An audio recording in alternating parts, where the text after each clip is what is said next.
So 007 First Light is on its way for 2026 and it could be one of the best games next to Grand Theft Auto 6. If this was the only interesting game for 2026, I guarantee it would be a Game of the Year contender. And with the brand new September State of Play coming out at the end of the month, there's probably bound to have even more new stuff revealed about this new game coming next year. And with it being the same developer as the Hitman games, it really is trying to do its own thing. And I really don't see the harm of trying to do something better, especially when the last two Bond games were absolute shit.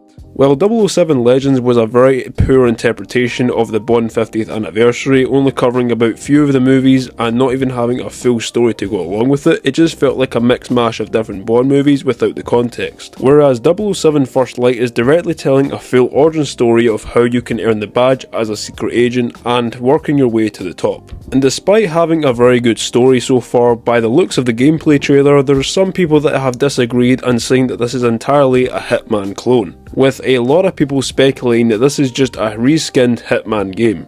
But meanwhile, IO Interactive actually hit back against this claim, and did in fact state that this has no correlation with the Hitman trilogy at all, but in fact offering a much more in-depth, distinctive experience in comparison to those games, and according to IO Interactive, has a much deeper story experience in comparison to Hitman, which is very much believable. Hitman didn't really have much of a story, it was really mainly just a few missions throughout each game, and really didn't have a fully inclined story, so this is definitely something very new. And even with the CEO of IO Interactive explaining that this is actually far from Hitman itself, and this is exactly what he had to say. Beneath the surface.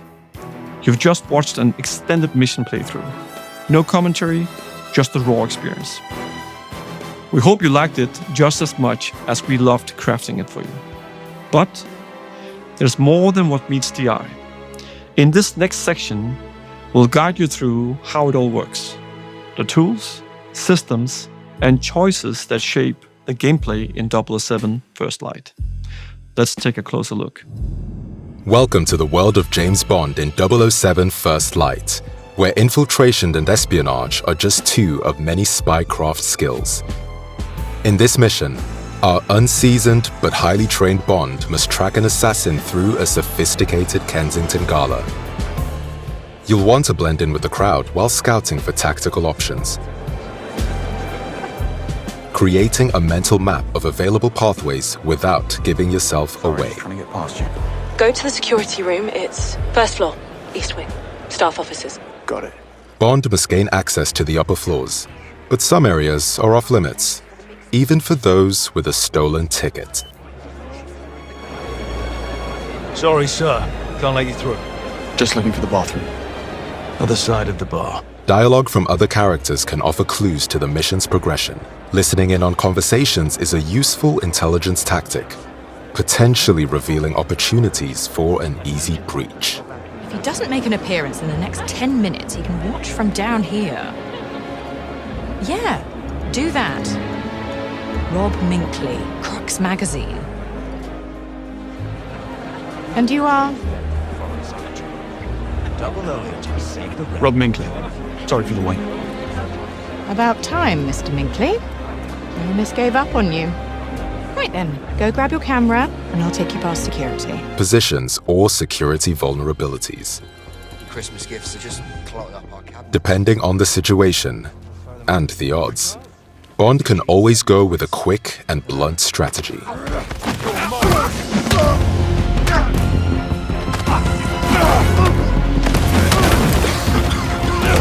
Where is he? Could have played that a little smoother, James. He got away with it this time, but they could have called reinforcements. Alternatively, Bond can opt for a more elegant style, using the scan from his watch to highlight options for distraction and misdirection. What was that? I'll have a quick look.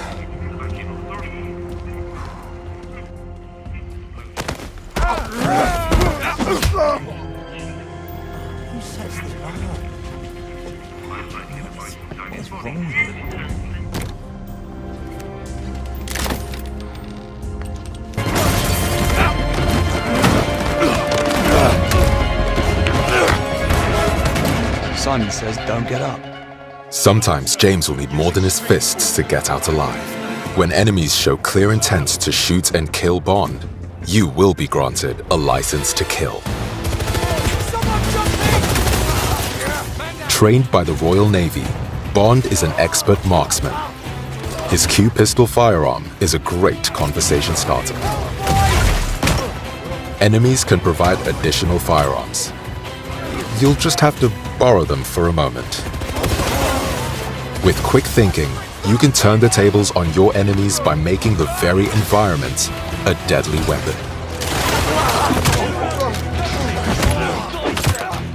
Gadgets used for stealth and infiltration can also be deployed in combat. So just by all the things they had explained in the trailer, there really is no remote connection to Hitman itself. Even just by the showcase, you can tell that this is just not the way how Hitman would even take out his enemies. He would be the silent assassin. He wouldn't be just taking them out randomly with all these machine guns, all these random things, all these car chases. That is just not Hitman at all. And this is the difference they are really trying to portray in this brand new 007 game, because Bond really is not Hitman. If anything, I think this is a huge step up for IO Interactive as a developer and what they can actually really do with their own video games. It is vastly clear that they want to make something a lot bigger than the Hitman games, and this is definitely it. And considering the fact that this has a lot more action than the Hitman games as opposed to just assassinating people, this is 100% by far going to sell way more than that entire trilogy ever did. Not to mention, James Bond is in fact the 4th biggest film franchise of all time, so they really just can't fumble this. So of course, let me know your guys' honest thoughts on